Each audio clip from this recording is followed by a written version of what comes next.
kota itu berbeda ya, padahal sama-sama BRT ataupun namanya Transjakarta. Kayak mungkin kalau misalkan ditanya itu kenapa beda, menjadi pembeda dari sistem transportasi di setiap daerah itu yang paling gampang kalian lihat dari kondisi fisik ya. Nah, kondisi fisik itu bisa disebut juga yang namanya demografis, di mana nanti itu yang paling berpengaruh sama transportasi di daerah tersebut. Sebagai contoh gini, kalau misalkan kalian bandingin yang namanya kota Yogyakarta gitu, kota Yogyakarta sama kota Purwokerto itu kalau kalian lihat sendiri itu lebih maju mana? Arti kata majunya itu bukan tentang ekonomi dan lain-lain gitu, maksudnya majunya itu tentang infrastrukturnya, terus juga dari sistem pelayanannya, terus dari transportasinya, kepadatan penduduk dan lain-lain. Nah itu kan pasti lebih di atas itu Jogja ya, mengingat juga daerahnya lebih luas gitu. Nah kondisi yang kayak gini tuh ngebuat yang namanya harus adanya penyesuaian dari sistem transportasi tersebut. Nah itu juga berhubungan yang namanya sama BRT gitu, karena kan BRT itu transportasi umum yang dimana dia melayani penumpang dari satu daerah ke daerah lainnya. Nah dari BRT ini dia memakai namanya sistem rute bebas, di mana dari rute bebas ini dia memiliki keuntungan yang sehingga tuh fleksibilitasnya tinggi, di mana bukan seperti kereta api yang udah memang terjadwal gitu. Maksudnya terjadwal hanya satu kereta dalam satu hari. Nah kalau BRT ini lebih bebas karena rutenya juga lebih banyak. Terus juga dia dari BRT itu tidak menurunkan penumpang sembarangan. Nah kalau misalkan dibandingin sama AKDP, terus juga mungkin AKAP masih bisa nurunin penumpang sembarangan itu kadang-kadang. Nah kalau BRT itu udah jelas gitu rutenya dari halte A sampai ke halte B. Terus juga dia tidak nurunin penumpang yang kalau misalkan nurunin penumpang gitu, itu bakal nimbulin namanya kemacetan. Terus juga yang dimana butuh yang namanya pengalihan lalu lintas. Terus yang terakhir tuh jadwal yang sudah tersedia. Nah, kalau BRT itu kan jadwal itu mungkin ada senggang jadwal, mungkin sekitar 4 menit, 5 menit, ataupun sampai 10 menit, 15 menit tuh ketika weekend. Nah, di sini tuh jadi calon penumpang tuh tidak yang namanya kebingungan buat nyari jadwal si BRT tersebut. Beda sama yang mungkin kalau AKDP gitu. AKDP walaupun memang beda yang namanya AKAP. AKAP itu udah ada jadwalnya, cuma kadang telat sampai setengah jam sampai 1 jam gitu. Kalau misalkan kalian mau berangkat dari kota A ke kota B gitu yang cukup jauh. Nah itu kalau akan AKAP itu masih tidak masih tingkat tolerir yang namanya track itu masih besar. Tapi kalau misalkan AKDP itu kan emang udah nggak ada jadwalnya itu. Jadi mungkin jadwal yang tersedia memang hanya di halte awal doang. Nah halte selanjutnya itu dia tidak bisa mastiin dia datang tepat waktu gitu. Terus yang kedua, untuk yang pertanyaan yang kedua buat yang B itu tarif BRT berbeda-beda tiap kota karena beberapa faktor. Nah ini pertanyaan itu kenapa tarif itu berbeda ya? Nah sebenarnya kalau tarif itu yang pasti yang tadi udah aku bilang nomor satu itu di mana sesuai dengan masing-masing, namanya mungkin bisa dari teknologi seperti apa, terus luas daerahnya, terus kebijakan pemerintah, mungkin juga di sini sih ada faktor lokal ya. Jadi di sini mempengaruhi faktor lokal seperti kondisi pasar, inflasi, dan kemampuan pemerintah. Nah kemampuan pemerintah ini ada yang namanya dari pemerintah kan ngeluarin yang namanya regulasi. Regulasi di mana tarif minimum gitu, tarif minimum yang bisa dikeluarkan oleh angkutan umum gitu kepada penumpang. Nah, regulasi pemerintah ya ini tuh beda-beda gitu setiap dari daerah satu ke daerah lainnya. Contoh mungkin uh, kota Purbalingga sama kota Semarang deh. Nah itu pasti untuk tiketnya itu lebih mahal ataupun sama gitu dari setiap kotanya karena ada perbedaan namanya aturan ataupun dari regulasi dari pemerintah. Terus yang kedua dari infrastruktur. Nah di sini tuh dari fasilitas yang mungkin kalau fasilitas BRT-nya kan sama ya. Nah mungkin ini fasilitas yang pelayanan jalannya kalau mungkin lebih jauh, kalau lebih besar gitu, lebih besar daerahnya seperti Semarang ataupun Surabaya, Semarang ataupun Yogyakarta itu kan lebih luas dibandingkan Purwokerto. Nah mungkin itu yang menyebabkan tarif itu berbeda antara dengan kota lainnya. Terus yang ketiga tadi kebijakan pemerintah muda, terus yang terakhir itu ada kesepakatan dengan pihak lain. Nah, di sini tuh ada kesepakatan gitu dengan pihak lain seperti pemerintah daerah, pemilik perusahaan, dan pengguna angkutan. Nah, sebenarnya ini juga nggak jauh beda dari kebijakan pemerintah karena kalau transportasi umum berbasis pemerintah gitu kayak BRT, terus eh, kalau AKDP kan dia mungkin pemilik perusahaan ya. Nah, mungkin kayak BRT itu kan dia hubungannya sama pemerintah. Nah, mungkin itu bisa dibilang cukup bervariasi dan hubungannya itu sama regulasi pemerintah itu sendiri. Terus yang terakhir itu ada kenapa aksesibilitas Kota Semarang lebih tinggi dalam hal jalur transportasi kepadatan lalu lintas. Oke, jadi ini kenapa pertanyaan itu aksesibilitas Kota Semarang itu lebih besar dibandingkan Kota Purbalingga atau Purwokerto. Nah, di sini mungkin bisa dilihat dari struktur kotanya, terus juga kepadatan lalu lintas, luasan daerah, terus juga jumlah yang berlalu lalang dalam jalan tersebut. Nah, yang pertama itu ada kondisi jalur dan infrastruktur. Nah, di sini Kota Semarang itu punya jalur transportasi yang lebih kompleks bisa dibilang, ataupun lebih luas cakupannya dan lebih banyak rutenya karena berdasarkan areanya juga lebih besar Kota Semarang dibandingkan Kota Purwokerto ataupun Kota Purbalingga. Terus yang kedua tuh ada kepadanaan lalu lintas. Nah, di Kota Semarang itu uh, cukup banyak yang mengalami masalah lalu lintas. Nah, masalah lalu lintas itu kan kalau kalian juga udah tahu itu diakibatkan oleh yang namanya jumlah penduduk, terus juga tingkatan area dari suatu daerah. Nah, itu tuh menyebabkan yang namanya masalah lalu lintas. Kalau misalkan areanya itu kecil tapi penduduknya besar, berarti kan dia bakal nimbulin yang namanya kemacetan ataupun masalah lalu lintas lebih besar dibandingkan dengan kota yang besar tapi penduduknya itu stabil ya, atau bisa bilang pas, ataupun dia bisa dibilang lebih kecil gitu. Itu bakal tidak menimbulkan masalah yang cukup sering gitu. Terus yang ketiga itu struktur kota. Nah, di sini kan Kota Semarang itu menjadi pusat kota di mana banyak orang bekerja, terus juga banyak gedung-gedung tinggi di mana orang-orang bakal lebih membutuhkan transportasi umum ketimbang transportasi pribadi gitu, karena seperti yang udah tahu gitu kalau Semarang kan bisa dibilang daerahnya tidak terlalu besar tapi penduduknya cukup banyak. Nah, itu akan meningkatkan kebutuhan yang namanya transportasi. Terus yang terakhir itu ada kerjasama dengan kota-kota lain. Nah, di sini tuh tapi ini masih aku cari ya jurnalnya. Jadi Kota Semarang itu masih mengharapkan kerjasama dengan kota-kota lain seperti Kota Salak dan Kota Sukabumi untuk mengurangi pergerakan eksternal menuju Kota Semarang. Jadi mungkin simpel gini, kalau Kota Semarang itu kan dia dekat dengan kota lain. Jadi mungkin tapi ini belum bisa aku pastiin juga karena masih aku cari jurnalnya.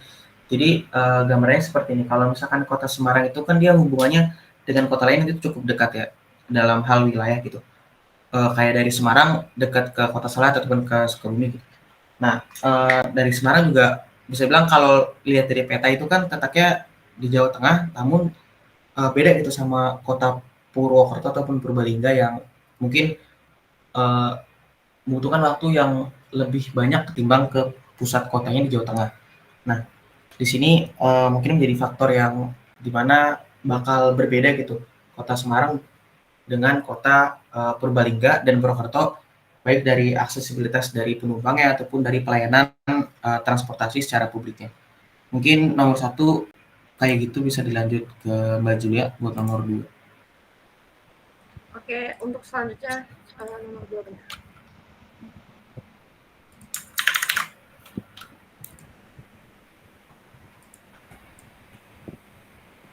Share screen aku udah kelihatan belum ya? Oke, untuk nomor 2 sendiri itu soalnya tuh transportasi berkelanjutan menjadi hal yang sangat penting sejalan dengan pertumbuhan perkotaan yang semakin tinggi. Untuk mewujudkan suatu kondisi transportasi yang berkelanjutan, ada beberapa faktor yang menjadi titik berat dan tujuan pelaksanaan transportasi berkelanjutan. Sebutkan dan jelaskan faktor-faktor yang dimaksud. Untuk faktor-faktor yang menjadi titik berat dan tujuan dari pelaksanaan transportasi berkelanjutan itu ada 3 faktor. Yang pertama adalah faktor efisiensi. Nah, faktor efisiensi itu meliputi keandalan transportasi, waktu tempuh transportasi, kemudahan akses transportasi, dan rute transportasi itu sendiri. Nah, dalam konteks transportasi berkelanjutan ini, faktor efisiensi itu menjadi faktor utama dalam menciptakan sistem transportasi yang dapat diandalkan, efisien, dan mudah diakses oleh masyarakat. Keandalan transportasi dan waktu tempuh yang baik itu serta rute yang efisien yang dapat meningkatkan kinerja keseluruhan sistem transportasi. Terus yang kedua tuh ada faktor fasilitas. Nah, faktor ini meliputi keamanan, keuntungan, kesehatan, dan kenyamanan. Nah, keamanan dalam transportasi ini sangat penting untuk menciptakan lingkungan transportasi yang aman bagi pengguna. Selain itu, keuntungan ekonomi, kesehatan, dan kenyamanan juga menjadi faktor penting dalam mendorong adopsi transportasi yang berkelanjutan. Terus yang ketiga ada faktor non fisik. Nah, faktor non fisik itu meliputi faktor cuaca sama biaya. Nah, meskipun bukan faktor yang secara langsung atau yang berkaitan dengan infrastruktur fisik yang ada di transportasi, cuaca dan biaya itu merupakan salah satu faktor peran penting dalam penggunaan transportasi itu sendiri. Nah, cuaca yang ekstrim dan biaya yang tinggi juga itu dapat menjadi hambatan dalam mewujudkan transportasi yang berkelanjutan. Terus selain itu juga selain ada faktor pendorong juga ada faktor pemicu perlunya disusunnya strategi transportasi yang berkelanjutan. Yang pertama tuh kebijakan pemerintah yang berorientasi pada pengembangan infrastruktur jalan. Ini maksudnya tuh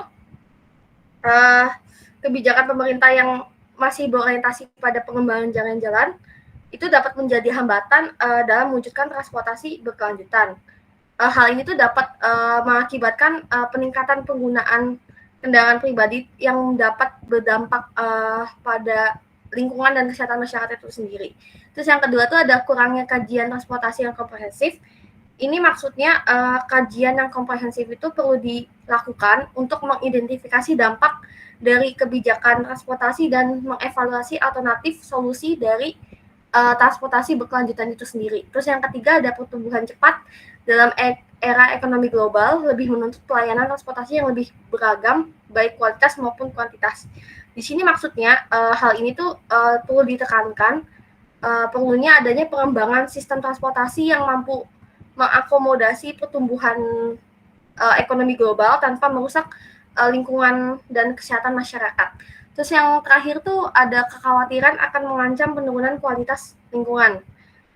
Transportasi berkelanjutan kan bertujuan untuk mengurangi dampak negatif terhadap lingkungan, sehingga kekhawatiran ini perlu diakomodasi dalam perencanaan dan pelaksanaan transportasi yang berkelanjutan itu sendiri. Ini aku ngambil dari jurnal dari Brotodewo tahun 2010, dari tahun 2010. Terus lanjut lagi nomor 3 dilanjutkan oleh Mbak Nabila. Oke, makasih Mbak Jul. Mungkin mau minta tolong buat share screen, bisa nggak Mbak? Oh, bentar.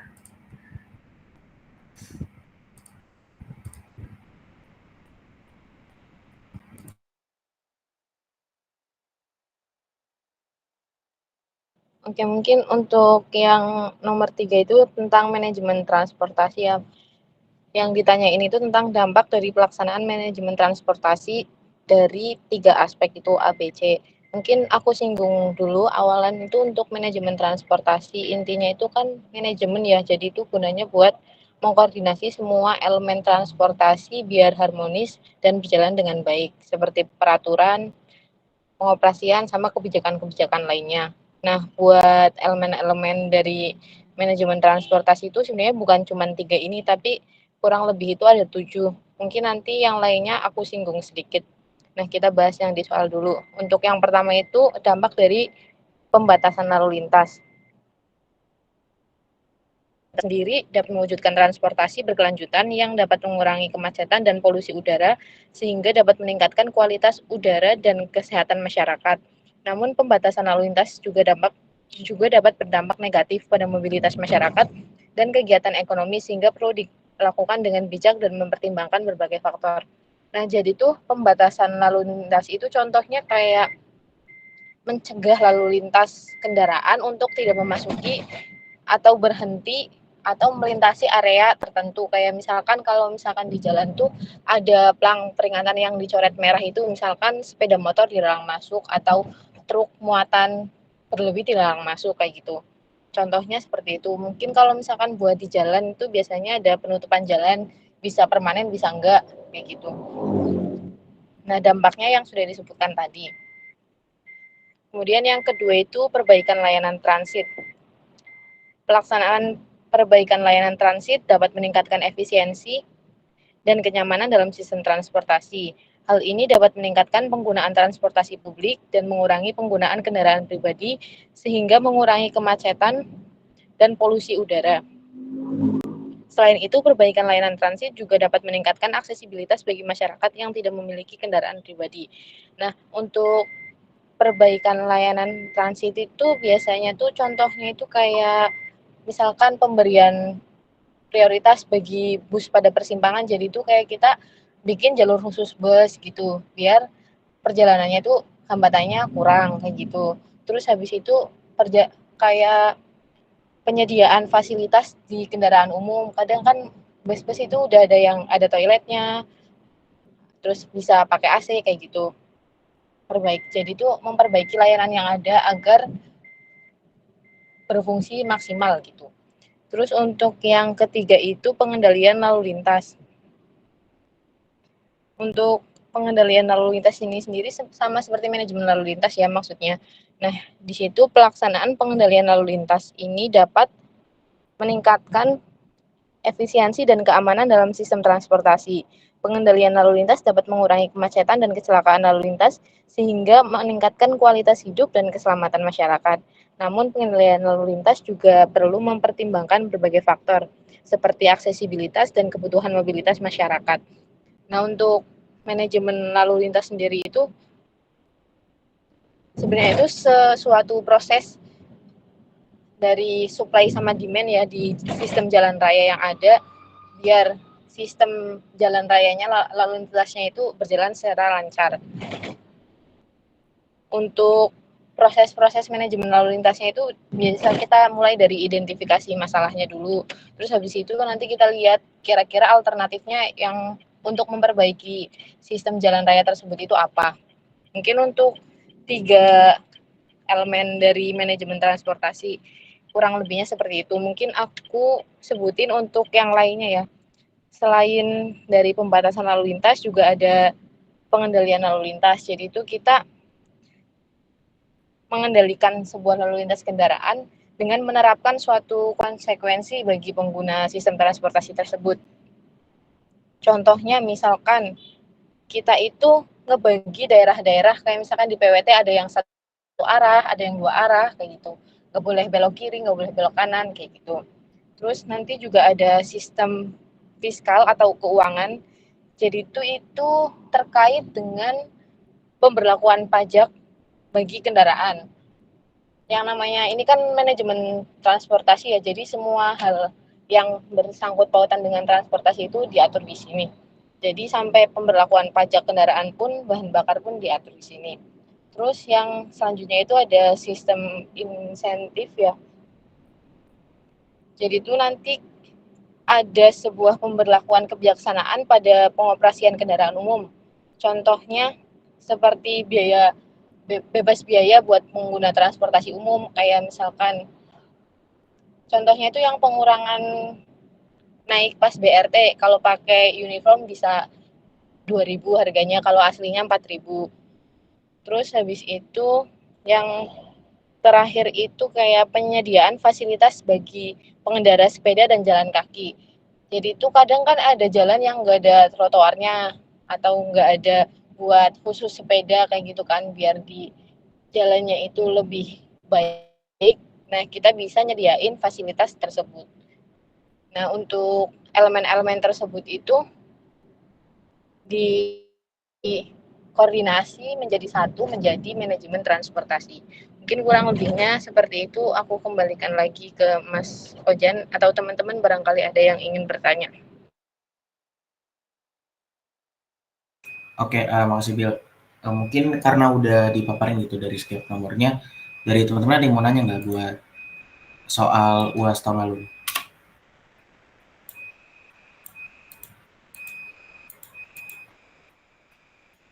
Intinya sih kalau yang UAS di sini ya itu kebanyakan sih dari sistem operasi sama manajemen transportasi gitu. Kalau misalkan UAS tahun sekarang, ya karena kebetulan dosennya juga sama, harusnya sih nggak jauh dari 2 topik itu sih. Sama yaitu tata guna lahan dan transportasi. Paling belajar tentang itu yang lumayan banyak aja kalau buat sistrannya. Soalnya pas dosennya sama terus juga sekarang kan lagi ngebahas gitu. Kalian juga di kelas terus tugas gitu lagi ngebahas yang namanya sistem operasi sama manajemen transportasi. Nah, itu bisa coba dikulik lebih jauh aja buat belajar ya. Paling gitu sih, ada yang mau ditanyain enggak?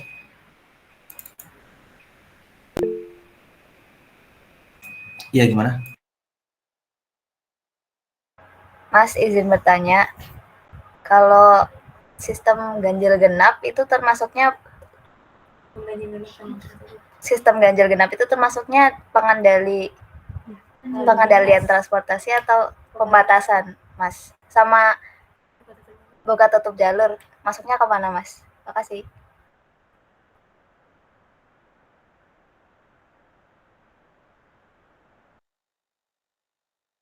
Oke, mungkin aku izin jawab ya. Kalau misalkan ganjil genap itu, kayak ganjil genap yang aku tahu ya, karena kebetulan juga sering ngalami tuh ganjil genap itu dia sebenarnya itu dia pengendalian transportasi, tapi itu dia pembatasan mobilitas.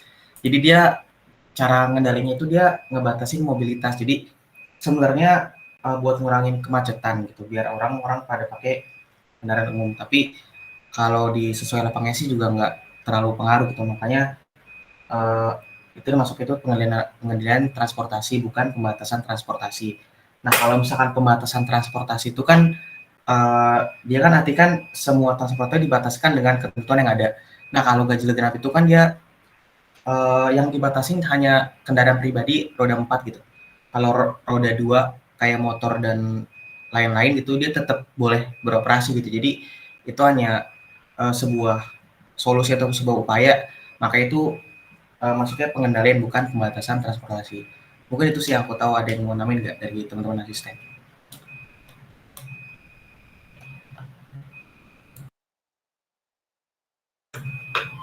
Jadi itu pengendalian ya, bukan pembatasan.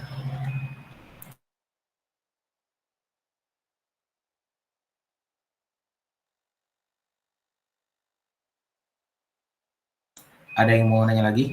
Yang tadi udah kejawab belum? Apa mau belum kurang cukup jawabannya? Mas, iya Mas sudah, tapi aku mau nanya yang buka tutup jalur itu masuknya ke pengendalian atau pembatasan? Apa sama aja kayak ganjil genap? Makasih, Buka Mas. tutup jalur. Oke.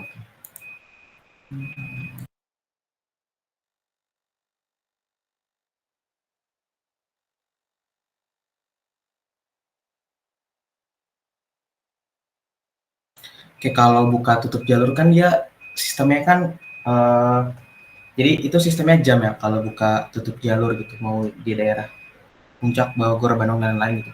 Dia kan sistemnya jam gitu kalau dari si buka tutup.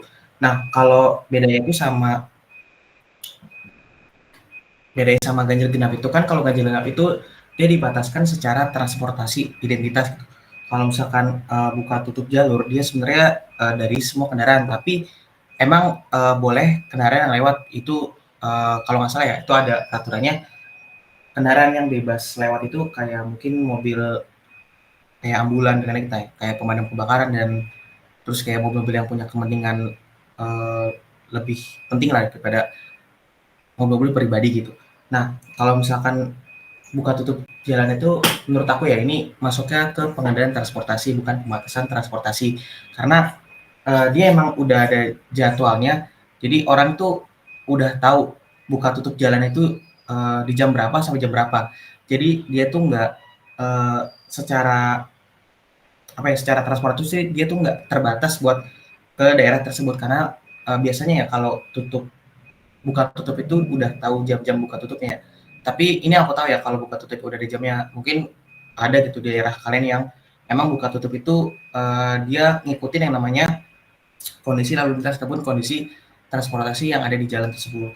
Nah kalau setelah aku dan yang aku pernah alami itu ada jam-jamnya kalau buat buka tutup gitu. Jadi bukan yang seenaknya ataupun lihat kondisi lagi macet, langsung nerapin sistem buka tutup. Jadi emang transportasinya mungkin nggak kebatas, cuma mungkin ya dikendalikan dengan cara itu karena emang pengunjung ataupun dari pengendara mobil, motor dan lain-lain itu cukup banyak gitu, makanya dikendalinya dengan cara sistem buka tutup.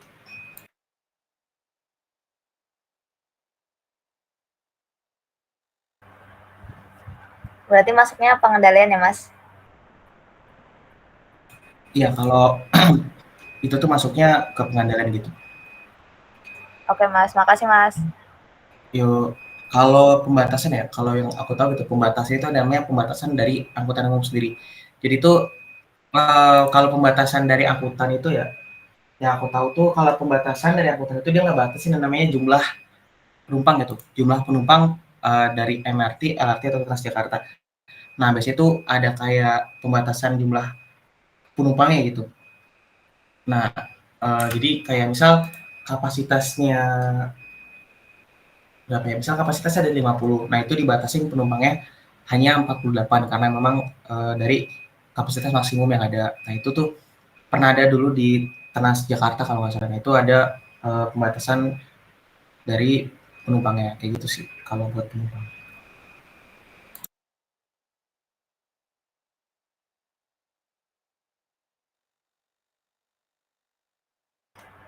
Oke, terima kasih, Mas. Aku izin masuk boleh nggak? Ternyata kalau aku tadi coba cari jurnal itu buat sistem ganjil genap sama buka tutup jalur itu masuknya pembatasan lalu lintas. Itu tuh salah satu kalau sistem ganjil genap itu biasanya diterapkan di beberapa wilayah. Nah, untuk sistem ganjil genap tuh biasanya tuh bertujuan untuk mengurangi jumlah mobil pribadi jalan dan untuk memperlancar lalu lintas. Nah, itu biasanya diterapkan sesuai peraturan gubernur. Sedangkan kalau misalnya buka tutup jalur juga masukkan ke pembatasan lalu lintas juga, salah satu bentuk rekayasa lalu lintas yang bertujuan untuk mengoptimalkan penggunaan dan pergerakan lalu lintas gitu sih paling. Maaf kalau misalnya tadi Mas Ojan salah apa gimana. Tadi aku baru nyari gitu. Iya, sorry ya itu soalnya kebalik dari pengertiannya tadi. Siapa nanya ya? Maaf ya, itu mungkin bisa dikoreksi aja. Dari Fauzia itu ya.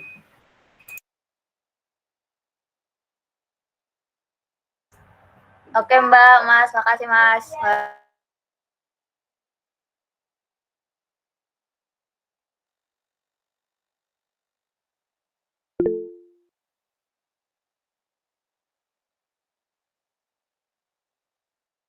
Ya Mas gimana itu? boleh nanya Mas. Ya boleh gimana? Mau tanya soal materi hubungan antara transportasi dan guna lahan Mas. Ini boleh ngirim gambar di grup nggak ya Mas?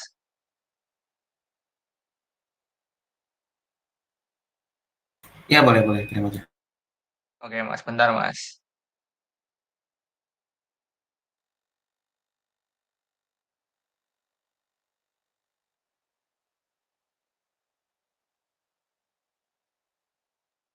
Itu Mas minta penjelasan tentang materi itu sama grafiknya. Soalnya masih kurang paham gitu. Makasih.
Oke, sebentar ya, lagi dilihat dulu grafiknya.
Oke, mungkin dari aku izin jelasin ya teman-teman. Sama mungkin mohon maaf kalau suaranya kurang jelas karena lagi di jalan. Mungkin yang pertama itu kan itu buat hubungan antara transportasi sama tata guna lahan. Yang pertama mungkin dari tata guna lahannya sendiri ya. Buat tata guna lahan itu nanti distribusinya itu bakal menentukan jadi itu gunanya buat adanya lokasi kegiatan di tata guna lahan tersebut. Nah, karena adanya kegiatan tersebut, kan kita juga membutuhkan adanya transportasi gitu ya. Jadi dari kegiatan yang berada di lahan tersebut, nanti itu bakal menimbulkan sebuah aktivitas transportasi. Nah, dari adanya kebutuhan akan transportasi tersebut, makanya nanti ada menjadikan adanya fasilitas dari transportasi kayak misalkan kita mau berpindah dari satu tempat ke tempat lainnya kan kita butuh transportasi, yaitu seperti sistem jalan raya, terus ada juga rel dan lain sebagainya. Bisa transportasi darat, udara ataupun laut. Yang sama seperti definisi dari transportasi itu sendiri kan, berpindah dari satu tempat ke tempat lainnya. Nah, dari adanya sebuah fasilitas transportasi tersebut kan menimbulkan sebuah mobilitas ya, pergerakan dari satu tempat ke tempat lainnya.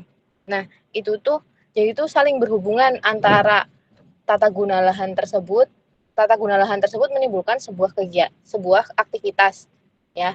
Dari aktivitas tersebut kan kita memerlukan sebuah transportasi untuk bergerak dari satu tempat ke tempat lainnya. Nah, kita kan dari situ membutuhkan sebuah sarana prasarana transportasi dong. Nah, itu bisa seperti jalan raya, rel dan sebagainya. Dari fasilitas transportasi tersebut berarti kan kita sebagai yang menggunakan kan terjadi sebuah pergerakan kan dari satu tempat ke satu tempat. Nah, itu jadinya nanti ada sebuah aktivitas gitu loh di tata guna lahan tersebut. Mungkin kurang lebihnya kayak gitu ya. Jadi antara tata guna lahan tersebut selalu berdampingan erat dengan transportasi, karena kita mau kemana-mana juga kan harus butuh transportasi ya, baik itu bisa jalannya, bisa modanya, bisa sistemnya, sistem jaringannya, dan lain sebagainya.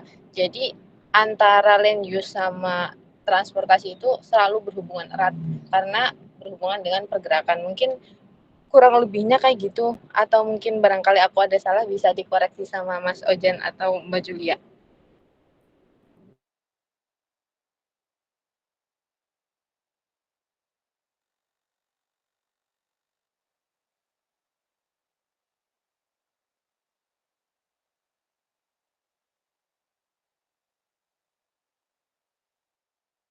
Makasih Mbak.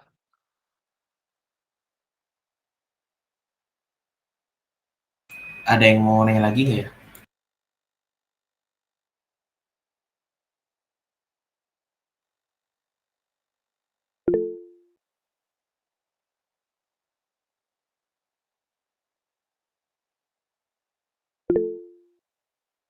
Ya gimana? Ada yang resin? Mas mau nanya, aktif transport sama pasif transport contohnya kayak gimana ya Mas, sama penjelasannya?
Tadi transport aktif dan pasif transport gitu ya? Iya Mas. Ini dalam hal apa? Maksudnya dalam sistem operasi ataupun dari di Sistem operasi. transportasi tersebut? Oh, sistem operasi. Oke, sebentar ya. Iya.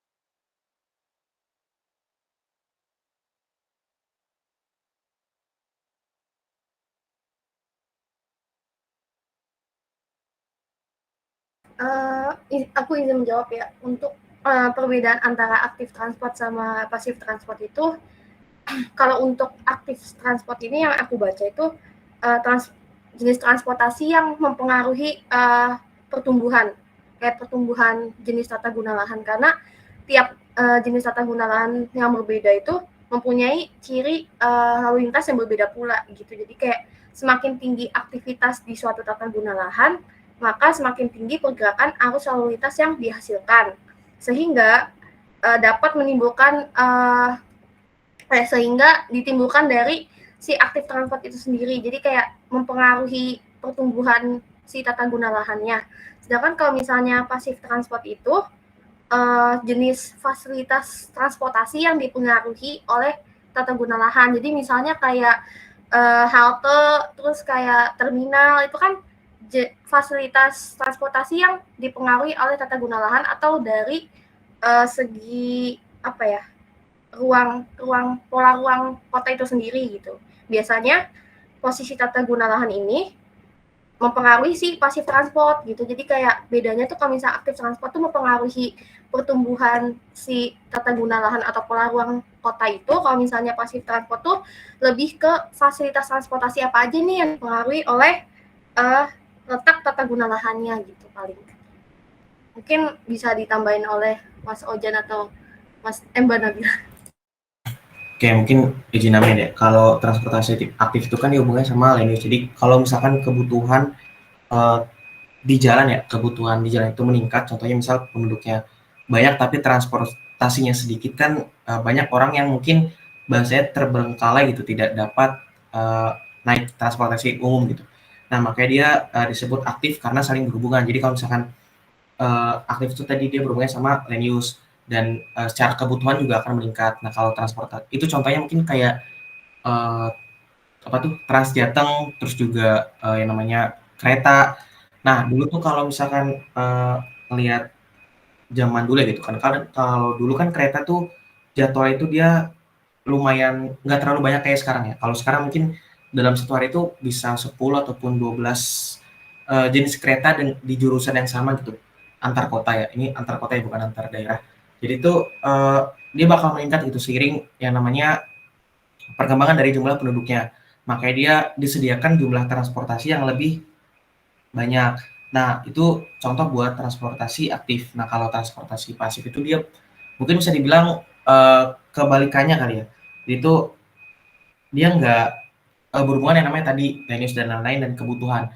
Nah, itu bisa dicontohkan sebagai kendaraan pribadi gitu. Kalau misalkan penduduk makin banyak, kalian punya motor satu gitu. Terus kalian lihat perkembangan penduduk makin banyak. Dan kalian juga nggak tentu gitu, nggak mungkin juga namanya beli motor satu lagi gitu karena penduduk makin banyak. Padahal kan yang pakai cuma kalian satu orang doang. Nah, bedanya sama transportasi umum itu yang sebagai aktif di mana dia bakal bertambah karena seiring kebutuhan yang namanya transportasi. Mungkin bisa dibilang kayak gitu sih. Bedanya cuma ya berhubungan sama Linus atau enggak. Nah, walaupun kendaraan pribadi itu dia mempengaruhi juga ya. Lumayan mempengaruhi yang namanya Linus gitu kebutuhan dari jalan tersebut, tapi dia tidak mengikuti perkembangannya gitu. Jadi kalau aktif itu mengikuti perkembangannya dan kalau pasif itu tidak mengikuti perkembangan ataupun bisa dibilang kasarnya dia nggak terlalu peduli lah yang namanya perkembangan dari jumlah penduduk dan lain-lain. Kalau aktif dia lebih penting yang namanya kebutuhan dari penduduk tersebut, terus juga kebutuhan akan transportasi, terus yang namanya nanti transportasi aktif juga berhubungan erat sama Linux dan pengendalian lalu lintas. Mungkin kayak gitu sih jawabannya. Makasih Mas.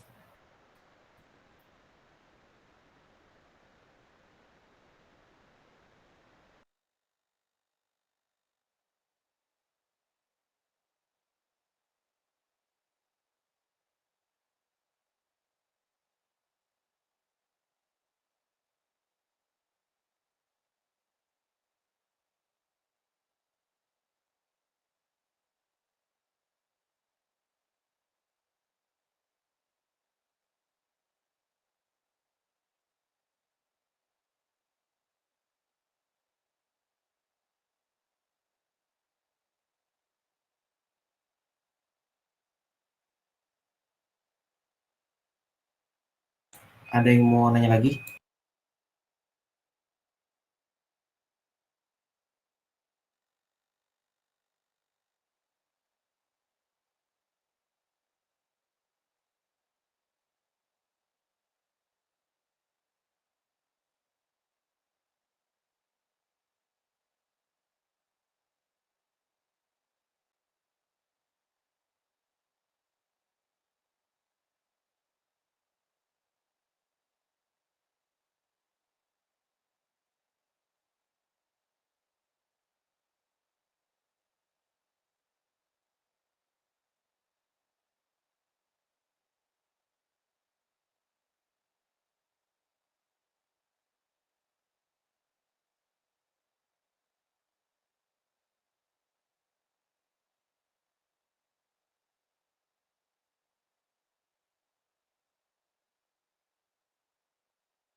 Ini yang masih ada yang mau tanya apa udah cukup ya dari teman-teman 2, 3?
Oke, mungkin karena udah ditunggu juga tadi, sekali lagi deh aku tanya, ada yang mau nanya lagi nggak? Apa udah cukup? Kalau misalkan udah cukup, bisa jawab cukup ya. Ataupun bisa dicek juga kalau misalkan udah nggak ada yang mau nanya lagi.